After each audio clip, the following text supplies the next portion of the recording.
اعوذ باللہ من الشیطان الرجیم بسم اللہ الرحمن الرحیم اللہم صل وسلم وزد وبارک علی النبی الامی العربی القرشی المکی المدنی الابتہی التہامی سید البہی السراج المضی الکوكب الدری الصاحب الوقار والسکینہ المدفون بأرض المدینہ عبد الموید والرسول المسدد المصطفى الامجد المحمود الاحمد حبیب الالہ العالمین وخاتم النبیین وسید المرسلین وشفیع المذنبین ورحمۃ للعالمین ابی القاسم محمد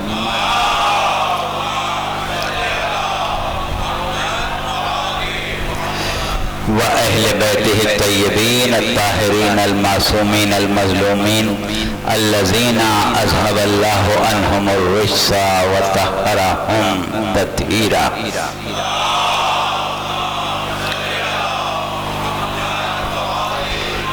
بسم الله الرحمن الرحيم. يسبح لله ما في السماوات وما في الأرض الملك القدوس العزيز الحكيم هو الذي بعث في الأميين رسولا منهم يتلو عليهم آياته ويزكيهم ويعلمهم الكتاب والحكمة وإن كانوا من قبل لفي ضلال مبين. صلوات پڑھ لیں دفعہ.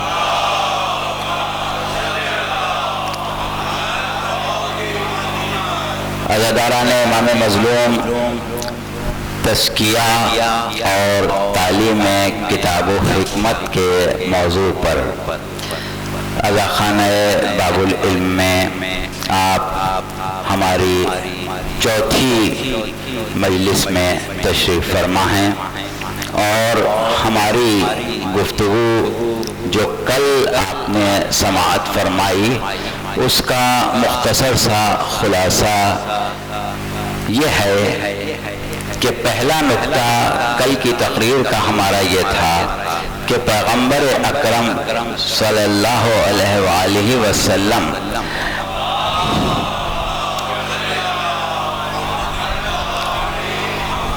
جو منصب نبوت کاملہ پر فائز ہیں اور آپ کی نبوت ایک ایسی نبوت ہے کہ جس کی وسعت تا قیامت باقی ہے اور اسی وسعت کی وجہ سے آپ خاتم ہیں کیونکہ آپ کے بعد کسی نبی کی ضرورت پڑ سکتی ہی نہیں کیونکہ آپ کی نبوت کا فیض جاری و ساری رہنے والا ہے.